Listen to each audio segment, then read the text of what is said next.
राज्यसभा में संविधान पर चर्चा शुरू हुई और चर्चा के दौरान वित्त मंत्री ने विपक्ष पर जमकर हमला बोला।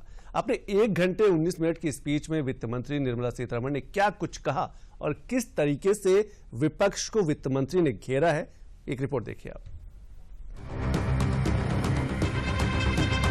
सोमवार को राज्यसभा में संविधान पर चर्चा के दौरान वित्त मंत्री निर्मला सीतारमण ने 1 घंटे 19 मिनट की स्पीच दी। इस दौरान वित्त मंत्री ने कांग्रेस पर हमला बोला। Mind, and I'm sure very many members of this House will know that post Second World War, nearly 50 countries, in fact over 50 countries, had become independent and they had their constitution written, but many have changed their constitutions, not just amended them, but literally changed the entire feature of their constitution. But our constitution has stood the test of time, of course yielded itself to very many amendments.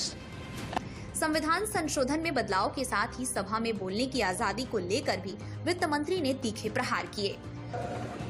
Majroor Sultanpuri and Balraj Sahani were both jailed in 1949 itself. For what mistakes, sir? During one of the meetings organized for the mill workers in 1949, Majroor Sultanpuri recited a poem that was written against Jawaharlal Nehru, and therefore he had to go to the jail. सभा में संबोधन के दौरान वित्त मंत्री ने कांग्रेस के साथ ही कई और विषयों पर भी अपनी बात रखी, जिसमें मुख्य रूप से उन्होंने कहा, ऐसे नेताओं को जानती हूं जिन्होंने बच्चों का नाम मीसा रखा। अब वे कांग्रेस के साथ गठबंधन करने में भी कोई आपत्ति नहीं करेंगे। कांग्रेस जीएसटी को गब्बर सिंह टैक्स कहती है। कांग्रेस ने दशकों तक पुराने संसद भवन के मध्य में बाबा साहेब अम्बेडकर की तस्वीर नहीं लगने दी। उन्हें भारत रत्न से वंचित रखा गया। मजरूह सुल्तानपुरी और बलराज साहनी दोनों को 1949 में जेल भेजा गया था, क्योंकि इन दोनों लोगों ने नेहरू के खिलाफ कविता सुनाई थी। वित्त मंत्री के हमले के बाद कांग्रेस के राष्ट्रीय अध्यक्ष मल्लिकार्जुन खड़गे ने संसद में सरदार पटेल का पत्र भी पढ़ा और सरकार पर पलटवार भी किया। कुछ स्वार्थ प्रेरित लोगों ने हमारे विषय में भ्रांतियां फैलाने की कोशिश की है और कुछ भोले व्यक्ति उन पर विश्वास भी कर लेते हैं। ये जो है ये खुद वल्लभ भाई पटेल जी ने लिखा है, लेकिन वास्तव में हम लोग आजीवन सहकारियों और बंधुओं की भांति साथ काम करते हैं।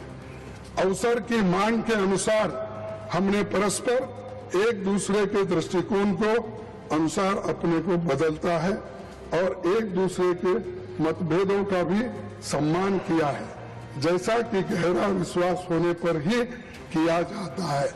ये सरदार वल्लभ भाई पटेल जी का ये उन्होंने लिखा हुआ पत्र है उनके जन्मदिन पर, लेकिन आज उनमें झगड़ा लगाने की कोशिश करते हैं।